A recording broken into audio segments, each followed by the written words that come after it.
Hello and welcome to Undivided. I'm Brandi Kruse. Welcome to this special series of Undivided as we've been celebrating truth tellers in our community. These are people who are fed up, who said, I don't care what the implications are for me personally or professionally. I don't care how many people scream at me on Twitter. I'm going to speak simple truths and I'm going to be brave. And I think it's important to encourage that behavior, to celebrate that behavior, and hopefully to convince more people, that more reasonable people, right, left, and center, that it's time to take control of the conversation. So our final truth teller as part of this series is a woman named Ginny Burton. And I actually got to meet her for the first time while doing this interview, but I'd heard a lot about her and about her advocacy. She has an awesome life story. I mean, truly going back to childhood, dealt with so many challenges and struggles that followed her into adulthood, including felony convictions, substance abuse that started at a really young age, but she has managed to turn her life around in a way where she's now able to help others. And I think she has a lot of truths and a lot of wisdom to offer on this issue. Ginny, welcome to Undivided. Thanks so much for having me. It's really nice to meet you. I've been kind of an admirer from afar of what you've done just in general with your life. And so I'm so glad we could do this. Give people the Cliff Notes version of Ginny Burton. Sure. So I'm a 50-year-old woman who was born and raised in Washington State, mostly here on the western side of the state, Seattle and Tacoma. I currently live in Olympia. 17 felony convictions, 28 years of active addiction, born into a family with poverty. Mom was my first abuser. Dad went to prison when I was 4. I followed suit despite being tested as gifted at the age of 4.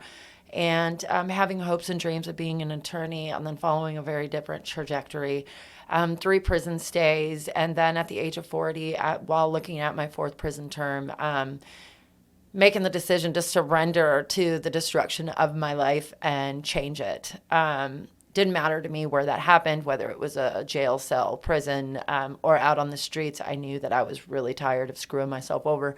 So I made a decision to change it no matter what it took. I released to a shelter, and I worked my butt off over the last 10 years. And a whole slew of things, worked in social services, worked in reentry, didn't feel like I was serving people as best I could, ended up in the University of Washington as a Martin Honor Scholar, and then becoming the Washington State Truman Scholar, and creating a program based on the things that were beneficial for me, the things that were missing in a lot of the services that I participated with, and the services that I was giving to other folks. And now I'm completely focused on changing policy that guides the life of people like myself in this nation. Holy shit. You're really an interesting human being. Thank you. I get that a little bit. Oh my gosh. And it's really interesting also to hear, I wasn't sure the age that you sort of started to turn things around. 40, that's all of that in the last decade. Yeah. Well, and I want to say this. So every time I was incarcerated, that gave me an opportunity to, have a moment of mental clarity, whether it was, 30 days or 5 years, and really think about what I wanted, my life to actually look like. For most of those interventions, the necessary things were not in place to help me actually get there. So, so I'd had some moments to build up to that point at the age of 40. It was just when 40 happened, I was tired. I wasn't getting any younger. My mom had just died at the age of 60, which isn't very old. And I realized that I didn't have any retirement and I didn't want to end up dying, in public housing with SSI, and not having done anything with my life. So, yeah. And what you touched on there is what I really want to get to is how do we get other people who have been, suffering in various ways for however long to be able to get to the point where they're ready to turn their lives around, and when they have an opportunity to turn their lives around, and what does that mean and what works and what doesn't work. But I want to start with some of what you went through as a kid. Yeah. As you've talked about that, because I wrote, after my dad died, he died homeless, drug addicted, cheap motel room. When I wrote about his alcoholism and his substance abuse, I was shocked by the number of people who reached out to me and said, same. Yeah. As you've talked about your story, how often has that happened to you? Or were you surprised by the number of people who have some sort of story from childhood that is traumatic? Well, I wasn't really surprised by the number Wow. of people. I've definitely had thousands of people reach out to me on different social media sites, through email, on my website. I think the part that's shocking for me is my capability to not be able to help everyone. But, because I've been in and out of prison and carceral settings for such a long period of time, I'm pretty aware that we have a large portion of our population that is impacted in one way or another. I think another shocking thing for me has been the worldwide access. People all over the world reaching out and sharing their stories of having similar experiences, whether it be them directly or somebody that they love. Yeah. What do you think turns childhood trauma into adult trauma? Not having the right kind of support to help guide folks out. I think there's a small portion of the population that is able to not, on their own volition, end up, following in the same kind of footsteps as, the people in their environment. For example, there are 7 kids in my family. One of us does not have issues with addiction. So, and what that thing was for her, I don't know. But again, I think it's really, having the supports necessary to help you sort of overcome those things by helping an individual build on their strengths. I think that's what's missing. What do you think were some defining, and I guess defining could be taken in a good or bad way, moments for you as a kid that you think really set or contributed to the trajectory you took in adulthood? Yeah, well, at the age of 7, my mom introduced drugs to me. And even though I didn't want to use, I knew that my dad went to prison for drugs. And so I was terrified. But I was seeking acceptance and love more than I was seeking to do the right thing. And being supported and then having that love and acceptance associated with participating in something that I felt really wrong about, I think really affected the trajectory of my life. Your mom encouraged you to do drugs with her at 7? Yes. Wow. Yeah. What was it? It was marijuana. Yeah. But my mom was drinking and using even before that. I mean, there are pictures of us, very young, where there were beer bottles and everything. And so I'm guessing as kids, we were going around and probably drinking the beer bottles, the beer that was left in the beer bottles after parties and things like that. So, yeah. What was your first real serious brush with law enforcement? I was 12 years old. My mom took me to a juvenile detention center. I had hung out with some friends after school, and they broke into a high school portable, and I went in with them also. And so I ended up doing 30 days in juvenile hall for that experience when my mom dropped me off there. Yeah. And at that, and you said you were how old? I was 12. 12. Mm-hmm. 30 days in juvenile hall at 12 is... It's huge. That's huge. And I was the only one out of the group of more than, I think there were 5 or 6 of us. I was the only one that was serving time in juvenile hall. And so I didn't really understand, why me? Yeah. I didn't get it. Well, there's this huge debate ongoing right now about how do we deal with juvenile offenders? And there are some people who are like, don't put them into the system at all. And there are some people who are like, teach them their lesson and throw the book at them. Based on what you experienced as a juvenile and your experience with the criminal justice system, have you come down on a side of that argument? Well, I think it's the same for juveniles as it is for adults. First of all, we have problems. We have underlying root problems that are not being addressed with the family and, the individual as a whole. And I think that there has to be a level of accountability, right? But we have to be intentional with that. So, yeah, you do hold people accountable. Not doing something is giving us the results that we see on the streets of most of our metropolitan cities. And so, and a lot of the times, even, when I was young, that's when I started to adopt on the patterns that were going to carry me out for the rest of my life. And, there is sort of this thing that happens when you put somebody in an environment where they're surrounded by other people doing similar or worse things, where then that person sort of learns how to do other things. But that individual is most likely going to gravitate toward that type of environment anyhow, on the streets or, in a setting where they're being held accountable. But what we have to do, in my opinion, is hold people accountable and then input necessary services. And not the kind of services that we see happening on our streets today, but very intentional services that are addressing underlying causes and helping to educate people where their deficits exist. Because most of the time, the things that we're seeing with a juvenile or an adult, those are really an individual attempting to meet needs that they believe that they have, right? And so, and they learn these habits and behaviors.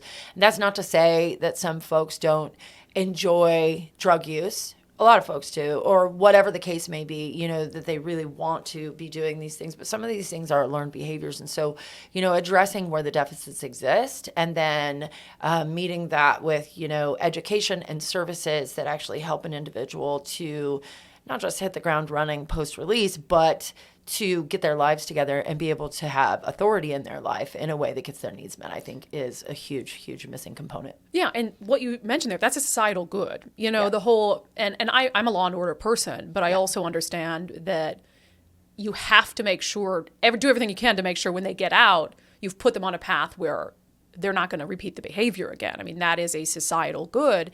But just as an example, you know, we've got, 12 years old, you broke into a little outbuilding, it sounds like. Not the end of the world compared to what some of the kids are doing these days. Like we have kids stealing cars at gunpoint, shooting each other at 13, 14, 15 years old, heavily involved in gang activity. And then we have, a big chunk of the kind of Seattle political class that doesn't want them to ever see the inside of a jail cell before the age of 18. So for a kid who's doing these very serious, violent offenses, 13, 14, 15 years old, what do you believe is a meaningful path through the criminal justice system that can maybe spit them out on the back end on a better trajectory? Well, and I like that you're asking that. So I'm currently in communication with Echo Glen, which is a juvenile facility right over here in the Snoqualmie area. So I've created a curriculum that's very intentional. It starts out with an in-depth needs assessment, and then it has a process where it helps an individual to uncover their challenges, to also recognize their assets, and then help them build solutions based on what they want to have happen in their life. And so the juveniles that are transitioning into the Department of Corrections because they've done these things, because they've been charged as adults, but now we're going to spend this significant period of time in a juvenile setting. If in fact they go into a contract with me and I'm able to teach this curriculum on campus, what will happen for the individual is that they will be educated and we'll have community partners come in.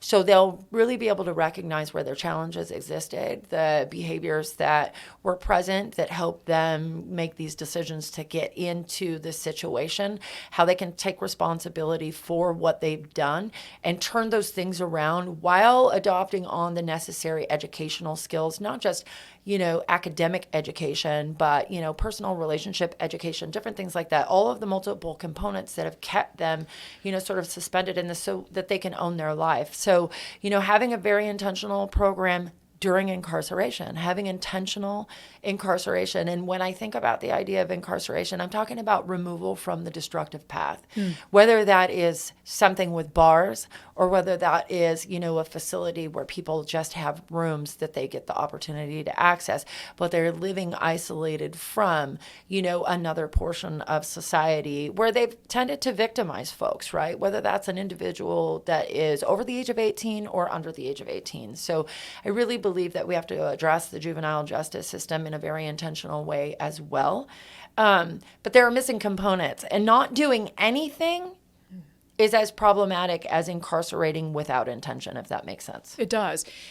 What do you think, because for you, you had your first brush with law enforcement at 12. Obviously, that didn't stop. You said you have 17 felonies. Yeah. So for you... As an adult, that doesn't even include juvenile stuff. So when you look at your interaction with the criminal justice system, 12 to 18, what do you think was missing in those interactions that didn't stop it for you in adulthood? For sure. Well, I wasn't receiving the appropriate kind of education.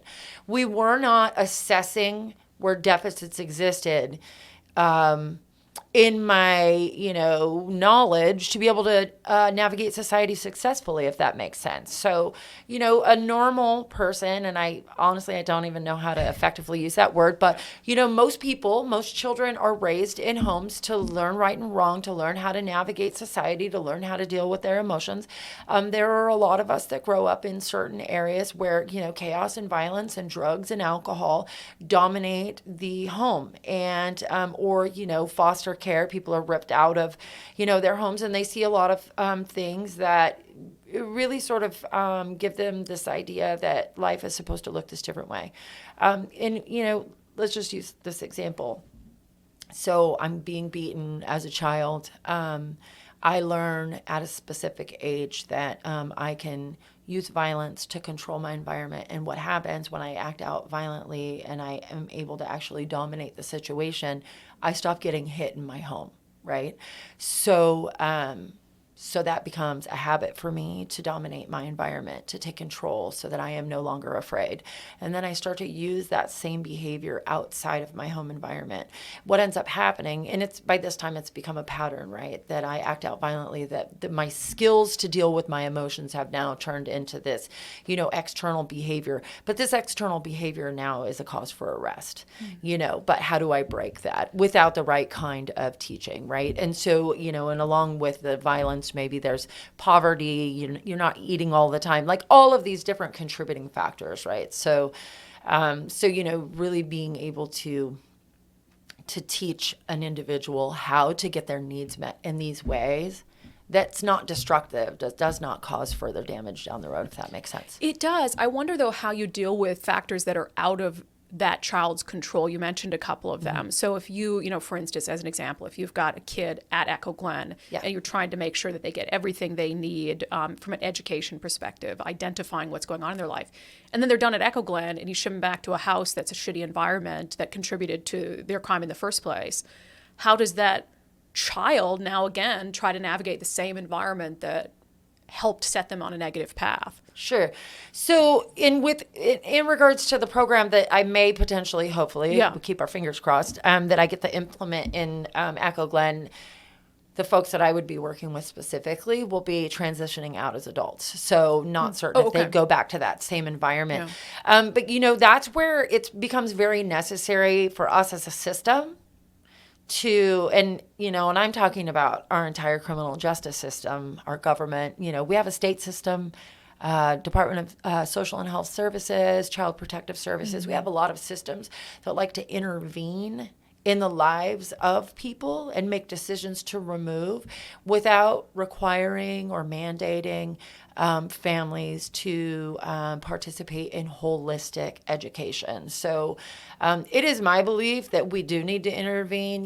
We're kind of in the gray, hazy area when it comes to what rights are, right? For example, we can send CPS in and remove a child from the home and then try to require a parent to do certain things when we're not actually being intentional in that process, right? Or put a child in foster care and they end up being abused worse than if they were even abused in the home in the first place.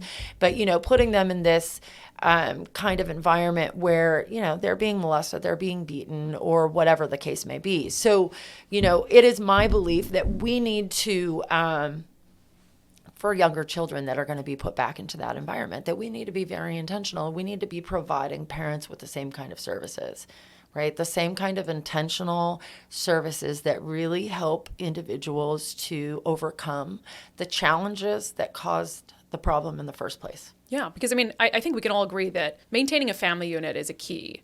Whatever that family unit might look like, and I tend to agree with you that, of course, if there's serious abuse in the home, of course, there's some interventions there that need to happen. But I've never really heard the concept of teaching and training the parents in the same way that you might a juvenile offender to try to create a stronger sort of environment where possible. I think that's interesting. Well, we don't learn things magically. Don't get me wrong. I'm not saying that families that are pretty holistic and pretty unaffected by, negative circumstances don't have a child sometimes that ends up following a specific trajectory, right? It does happen.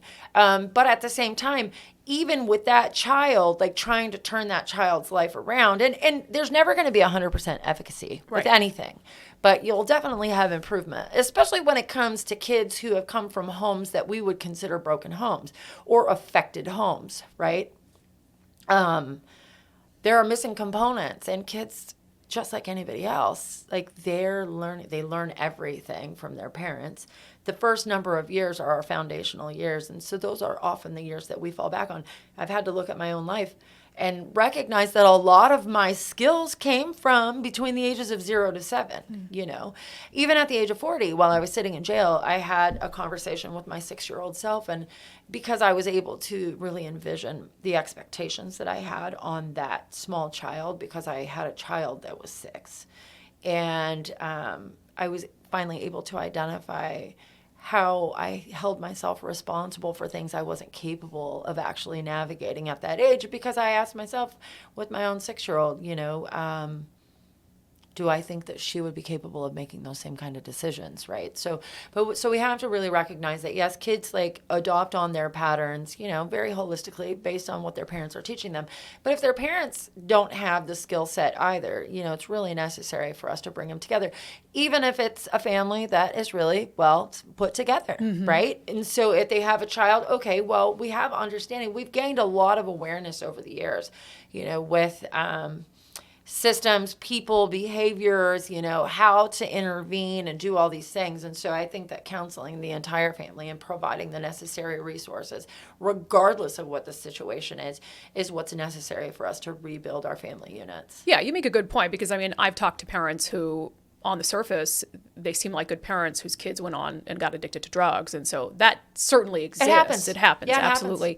I want to move kind of into the adulthood and what we're seeing manifest on the streets, but I do want to ask you about the kind of no youth jail movement. And I mean, to the point where in Seattle, they've tried to light the youth jail on fire. What do you make of just the motivation behind that movement? Well, first, I think a lot of the movement behind that stuff is, I don't know if it began with sort of and I'm sure I'll be ostracized for this, but whatever, university narratives that are being pushed, not founded from a lived experience perspective. I think that a lot of folks that really have a lot of challenges with these environments have never been in those environments. They didn't come from the places where a lot of us that end up in juvenile halls come from. Don't get me wrong, there are a significant amount of cases that probably never needed to be, you know, put into a juvenile facility, but we have a large portion of the population that do. I mean, I grew up in a neighborhood. One of my best friends was shot and killed at the age of 15 by another teenager. So, you know, do we not hold people accountable? Because rape and murder do happen amongst young people. Do we put them in prison for 99 years? No, we don't. But we become very intentional in how we do that. So I'm not in support of those movements of destroying those things. And, you know, and what's happening are a lot of the people that are pushing these narratives and really leading these charges where we're actually destroying property around this. They're also the ones that are influencing a lot of our youth in our school systems and everything. My kid went to school in the Seattle School District, and I'm going to tell you, I was really bothered by a lot of what was being taught in classrooms. That was very biased opinions and perspectives on how kids should, you know, engage with not just their parents, but the systems. And I think a lot of it's really problematic. Well, you mentioned that you have people who are, you know, kind of crafting these ideas or driving the, you know, no youth jail, defund the police, dismantle the system narratives, haven't lived those lives. You know, they don't have any lived experience, but they talk about valuing lived experience a lot. Like, that's kind of a catchphrase from people in the progressive wing of the Democratic Party who are like, we need to listen to lived experience. Do you think they'd care to listen to your lived experience? No, I think that they think that actual lived experience is very anecdotal in nature because it doesn't align with the going narratives. You know, when I think about specific stuff that's being pushed right now, lived experience, we have a lot of lived experiences associated with things like the harm reduction policies that are being pushed. And who's really behind that? You know, we have academic narratives that are pushing it, and we have pharma. And so, you know, we're trying to solve things like, for example, trying to solve drug problems with drug problems. And so, you know, I think there are a lot of buzzwords and phrases that are being used to grab the attention of people. I just think a lot of it's problematic. No, I don't think that real lived experience is actually valued unless it fits into sort of token placements, if that makes sense. Yeah, I mean, I tend to see they value lived experience that already aligns with their worldview and the policies that they're trying to push. And then everything else is like, oh, well, not that lived experience. Yeah, not that. Right. Yeah. And when I say that, when I say the tokens, that's what I'm talking about. So when you get a person with sort of this label of a lived experience that doesn't really identify with the larger portion of the population that falls under those categories, right? The person that's most likely to be put in a position and agree with the narrative because they don't have the actual lived experience of the majority of the population that specific thing represents. We'll get back to our special series on truth tellers in just a moment. But first, I want to tell you about Eastside Weight Loss Clinic. I've been talking about them on the podcast, posting about them on social media. I mean, I am a walking, talking billboard for the Eastside Weight Loss Clinic. I left TV News 2021. And apparently, since I wasn't on TV all day, I just sat at home and snacked and stuff during the pandemic, gained 42 pounds. This past November, I'm like, that's ridiculous. So I set out to lose the weight. I'd heard about Eastside Weight Loss Clinic on the radio. I lost almost 30 pounds in 2 months. It wasn't magic. It was hard work, but I was committed to it, and there was a plan. Dr. Ryan Coogan made it so easy. I had an app on my phone. Having a little accountability really went a long way for me. I've heard from so many of you who have started the program who are already seeing great results. So if you think it might be for you, just schedule a free 15-minute consultation with Dr. Ryan Coogan. He'll tell you if he thinks it's a program that could benefit you, and if it isn't a program that could benefit you, he'll tell you that as well. EastsideWeightLossClinic.com. That's EastsideWeightLossClinic.com. Tell them you heard about them on the unDivided podcast. Dr. Ryan Coogan, DC, results may vary. When you look at, getting into the crises that we're seeing on our streets around substance abuse, mental health issues, which I think is contributing to the homeless crisis, when you see how far Seattle has, I don't want to say how far it's come, how far it's fell. Yeah. What do you even make of that, of the situation that's playing out on the streets of Seattle?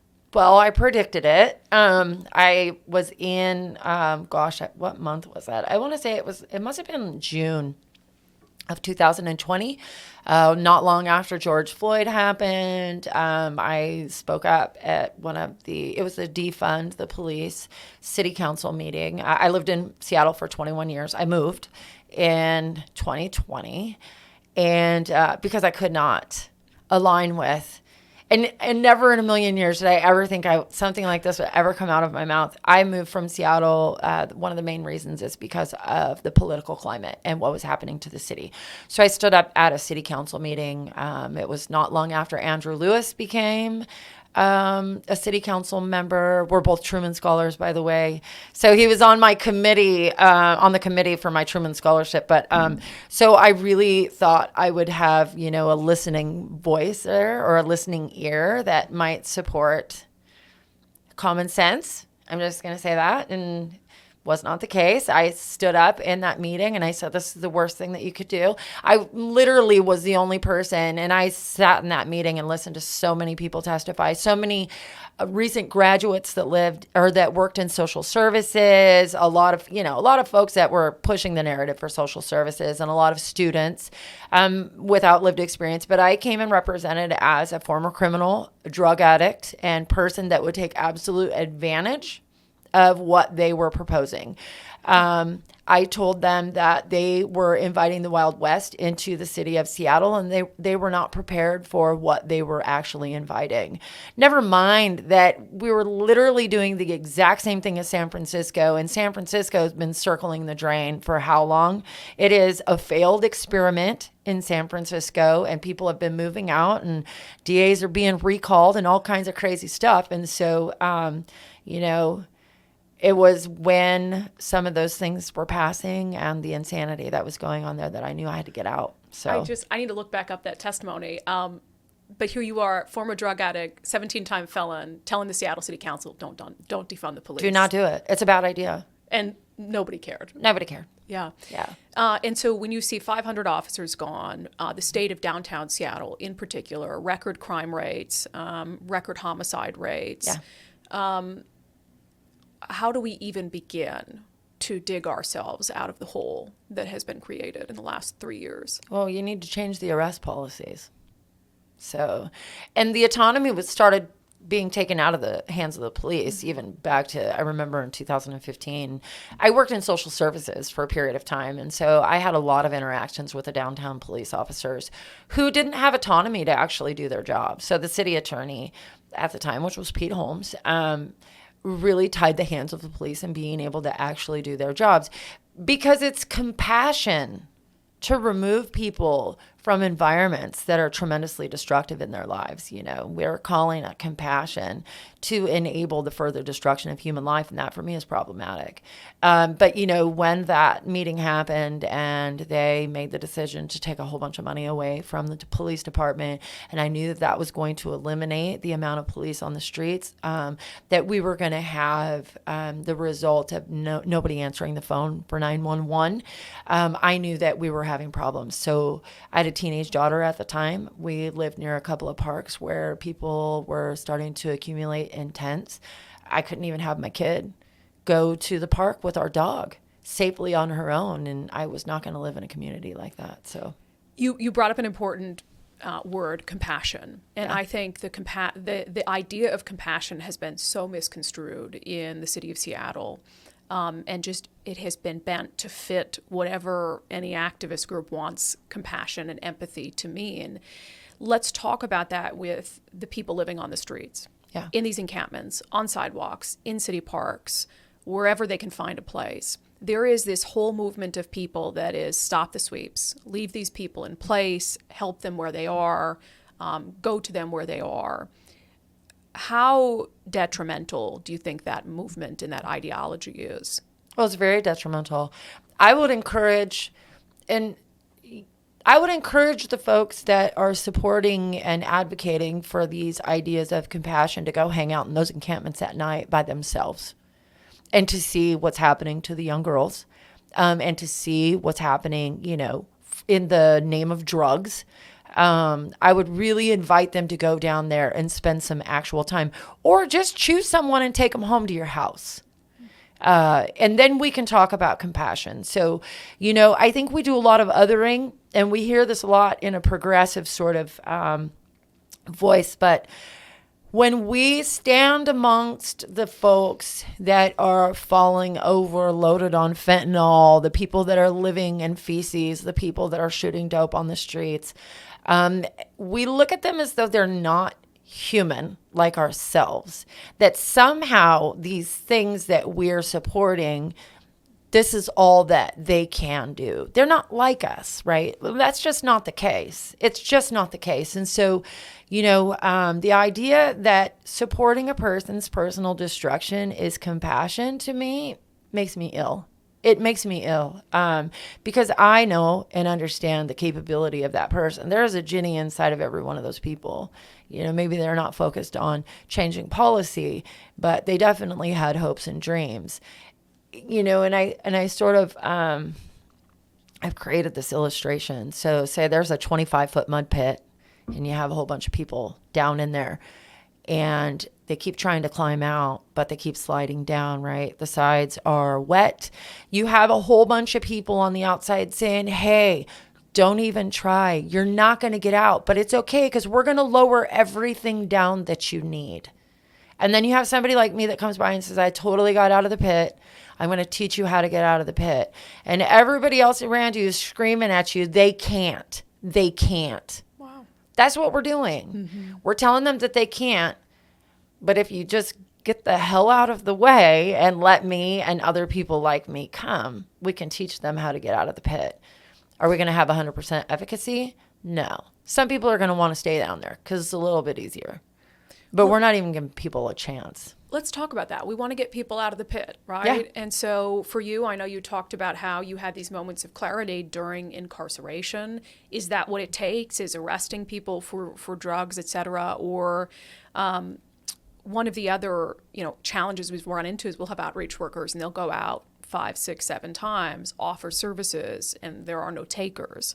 So how do you get people to want to get out of the pit when maybe they're not of their right mind in the moment? Well, first, We need to incentivize arrests. I think that drugs need to continue to be illegal. We say, oh, addiction is a social health problem. Okay, but the results of addiction are crimes. Yeah. They are. It costs money to do drugs. We need to incentivize people to want to do different things, right? And so one of the beautiful things that we had in Seattle that worked really well for a while was drug court. I do believe it's still functioning, but it's not functioning in the way that it was intended. So when a person was arrested for the possession of drugs, they would have an option. You can do your time in jail, or you can go into this community-based program, and you're mandated to treatment, and you're mandated to different things that help an individual to get their lives back on track. So I think that we need to continue to incentivize arrests around drugs and drug crimes. We don't often look at crimes that are things like property crimes, assaults, and things like that, drug related, but they often very much are. So, we need to recriminalize the things that we've been decriminalizing.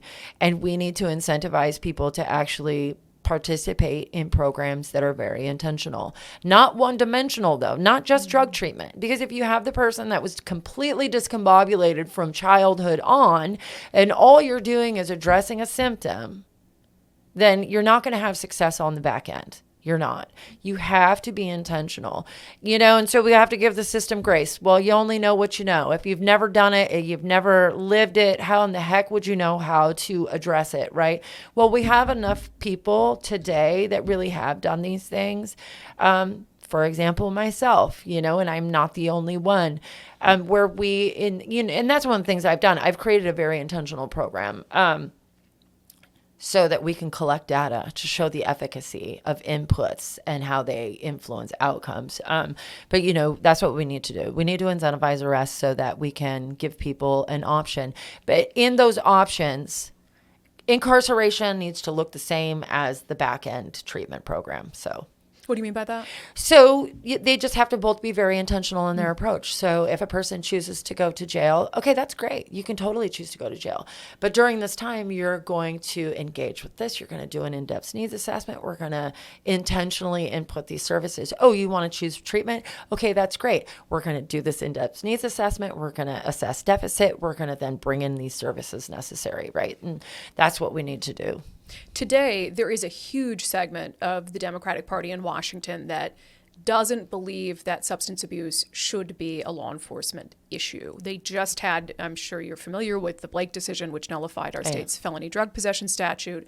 They just passed a fix, quote unquote, to the Blake decision that would have jail on the back end if you at every turn refuse treatment. But more than half of the Democratic caucus in the Senate voted against it because they do not believe that there should be law enforcement, criminal justice intervention for someone who has a substance abuse disorder.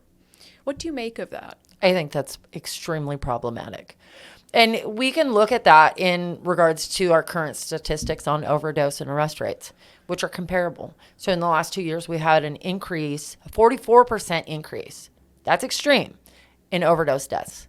We've had a similar decrease, and I haven't been able to get the complete numbers from 2020 to now, which would actually be 2021 to now, but from 2021 or 2020 to 2021, we had a 25% decrease in arrest and incarceration, and I am guessing that it's going to be a similar statistic to the overdose deaths. There's a correlation.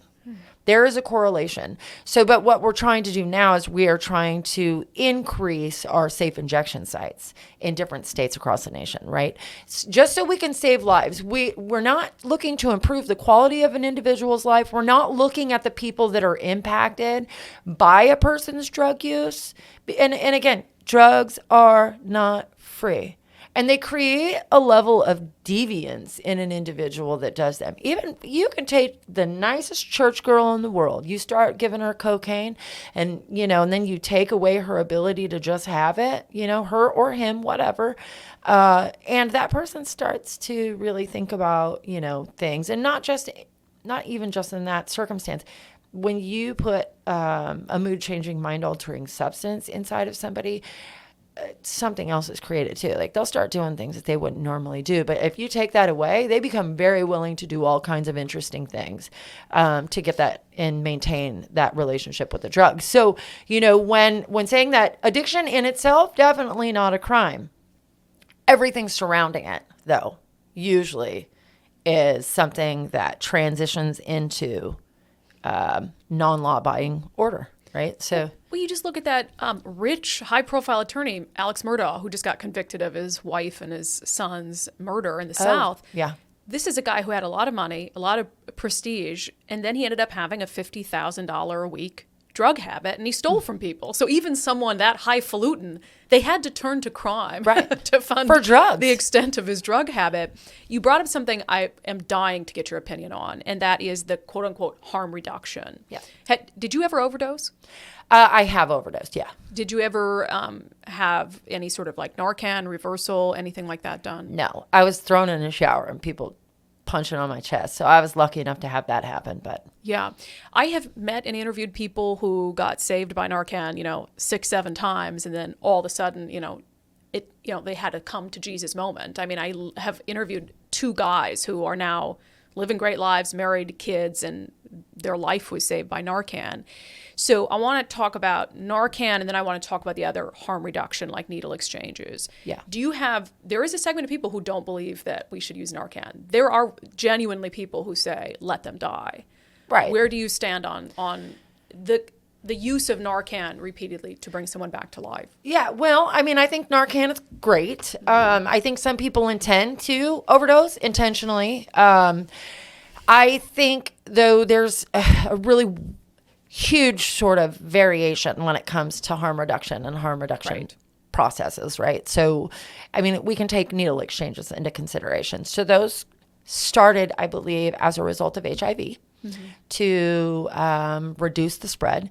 They've now turned into apparatus dens where we're supplying people with everything they need to maintain their addiction. So it's been distorted, just like everything else. I think the use of Narcan, I think it's beneficial, especially, I'll tell you, and, this is the reality of a drug addict. Let me just say that. And people can have whatever opinion, but I am literally your garden variety, run-of-the-mill drug addict. If I couldn't bring somebody back to life when they started ODing because they shot dope in my space and they were blue and I was unsuccessful, I would leave them there, or we would put them somewhere where the body couldn't be identified to us. And so, having Narcan would have been a benefit because then you just Narcan the person. We're dealing with something really different today, though. We're dealing with fentanyl. We're not dealing with heroin. Yeah. So I think, I don't know. Where I think that harm reduction is extremely distorted is that we are now putting everybody on replacement drugs, and we are calling that a destination. And what that is doing is that's just maintaining somebody's addiction. We have now turned pharma and the state into the dope man. And when that person, and they're still blocked from being able to access their true independence, their true freedom. And then when that person doesn't have that chemical anymore, guess what they do? They go right back to other things. And when it comes to methadone, we've been watching methadone destroy lives for years. I mean, it destroys the internal organs, but a lot of methadone clients were some of my best crack clients. And, and I would hold up by the methadone clinic because they're buying all kinds of other drugs and trading their carries. So, it's a very distorted reality, harm reduction. Yeah, and I'm kind of curious where the line is, because I do see, having seen with my eyes people whose lives were saved, and then they went on to, live up to their hopes and dreams that they had for themselves. And then I see and hear stories out of like San Francisco where you go into these facilities where you're supposed to be offered services. You don't get any of that, but you get a bag with all the things that you need to be able to do drugs. So where do you think is the line where it's positive harm reduction versus enabling? Yeah, so I think, and I like that. So everything for me is always about intention. What are we intending, right? Where is the intention behind the services that we're giving? First thing I want to say is those programs don't make money by people getting well. They don't. Yeah. So they don't.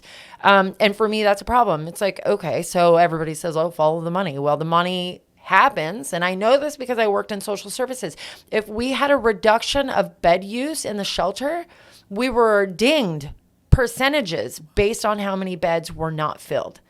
So we were incentivized to make sure that we were a full house all the time. Homeless industrial complex. That's right. And it's the same thing with the nonprofit industrial complex. And they're the ones that are really helping to push a lot of these narratives, right? All these buzzwords and, oh, we're taking government funding, so now we have to do these things, where maybe some of these programs initially really were focused on helping to solve problems. Now it's all about maintaining dependence. So where I think that it's necessary. So, and I've used this description before. If we had a guy that was sitting down on 3rd and James and he's repeatedly stabbing himself with a knife, we're going to see the situation. We're going to try to keep people away from that person so they don't get stabbed. We're going to call services. An aid car is going to come. They're going to detain the person in a facility to help them stop stabbing themselves repeatedly. They're going to get them the help that they need. And they're not going to release that individual back into the community until they're sure that he is secure. Person's Narcan, okay, fantastic. So we take them to the hospital, and then you surround them with the necessary services. You remove them from the destructive environment long enough for them to get the help that they need, and you don't release them back into the environment until they're stable, until they can stop hurting themselves. That's an effective way to use harm reduction. How do we balance civil liberties? How do we balance, I've got a little libertarian bend. There are some libertarians who think that substance abuse should be 100% legal. You can do to yourself what you want. I don't agree with that because you stated earlier, drugs cost money and you're going to do things to get that. So then your right to use drugs, infringes on my right to life, liberty, and the pursuit of happiness. But where is the balance between, the government interfering in someone's kind of civil liberties versus for instance, I did a story when I was on TV news. I was following 2 cops in downtown Seattle, and we were talking about Narcan. We get this call. They get this call on their radio. Overdose right now in the alley on 2nd, between Pike and Pine. We go there. Guy looks dead to me. I'm like, that's a dead person for sure. Young man. They give him Narcan, stretch him into the back of an ambulance. I'm standing there, and I've got my camera crew with me. 2 minutes later, they're letting him out of the ambulance, and he's alive because they said that they don't have a right to force him to go to the hospital. This guy does an interview with us 5 minutes after we thought he was dead. So do you believe that they should be able to force that person to stay in the ambulance to go to the hospital? So my question is the balance between civil liberties. So the balance between civil liberties, I think that if your civil liberties spill over into society's responsibilities, then yes. Yeah. Okay, because should we impede on a person's personal choice? If that personal choice affects other people's lives, yes. If that personal choice causes your children to end up in the foster system and because how many people out there on the streets right now have kids? Has anybody bothered to ask? Where are their kids at? How many of those kids are aging out of foster care and ending up our next homeless youth? How many of those kids are ending up going from foster care to prison? We have a lot of them. So who's making sure that their civil liberties are protected? You know? I mean, that's the way I look at it. If your civil liberties are causing problems in our society to where society now has to pick up the responsibility for your choices, you betcha. Yeah. You betcha. I think the overarching question, Ginny, is how do we wake up our state to be willing to accept as truth some of the things that you're saying, and to be willing to make the tough decisions even if there is an activist class that doesn't like it? Yeah, so my thought on this, so again, I created a program around my perspective based on what I've implemented in my own life. But also we have all these buzzwords, right? Data-driven, measurable outcomes, bold solutions, evidence-based. Yeah. We have all these things, and it's like, okay, what is the data showing? What outcomes are you measuring? What is the evidence showing, right? And a lot of these things nobody's actually measuring any outcomes. We're measuring services deployed. So, so I've created a program. I've just recently, I'm about to sign the contract with Department of Corrections here in Washington State. I'll be putting the program into 2 facilities where we're doing all of the things that I'm talking about, and we're going to be measuring data from the inception to show how the intentional inputs affect the outcomes. So I think that in order to, because everybody wants to see the numbers on paper, and I make that face because, and if people aren't seeing that on video, I just made a ridiculous face where I'm just kind of making fun of, the statements that everybody wants to see it on paper, because I've worked for nonprofits that have manipulated numbers and data in order to get specific kind of funding. I've been watching it for years. But what I really want to show is I want to show that, yes, we can actually track progress through these inputs based on deficits identified through assessment, where we're very intentional through a lived experience perspective. And then we show how specific outcomes, housing, independence, education, employment, family reunification, how those things are impacted by these inputs. And so I honestly think we're in this era where we have to prove it. Right. What you see with your own eyes. Right. I don't need data to show me what I see with my own eyes. Right. Well, and this is the thing. So I've experienced this thing. I've been asked to do all kinds of different shows all over the world, and people are like, oh, your story is great, but other people can't. Yeah. And that makes me want to lose my mind when people do that. And so I've just stopped participating with the madness around me. I don't feel like I have to defend anything. My story doesn't have to be defended. So what I want to do is and I think others like me need to, but I think it takes a village, right? So what I have to do is I have to prove what I'm talking about in the lives of others. And then I have to come together with folks that are making the decisions and writing the policy and say, no, you need to actually look at these things this way. And this is the proof. Do you think that can be done, though? When I look at the hyper-ideological segment that really believes no youth jail, defund the police, and it accounts. I've been in Olympia this session. It accounts for a big chunk of the Democratic Party. Yeah. Can they be convinced, or do we just have to vote them out? Well, I think both. I struggle to see how they can be convinced. Well, this is the thing. We're going to have a hard time voting them out. Yeah. Because we have a lot of people in our world, especially in the United States, that don't want to take the time to actually do the work to figure out what's actually going on. They just follow the person that sounds like they're the smartest. They listen to the one that's the loudest in the room.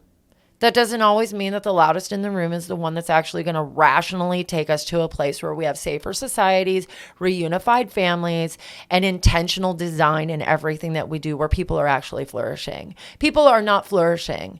And so we have a lot of people that are afraid.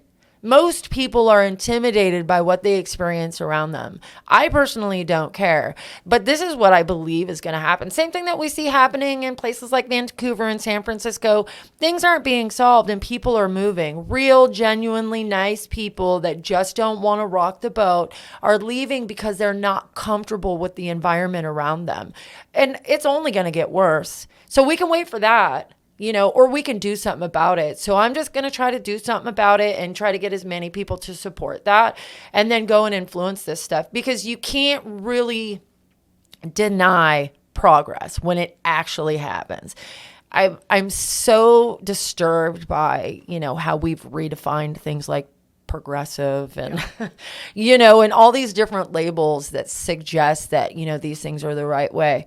If you can look around on a metropolitan city street and think that watching people live in squalor and violence and drug use is a solution that you're comfortable with in your spirit and your humanity, you really need to go look in the mirror and assess yourself.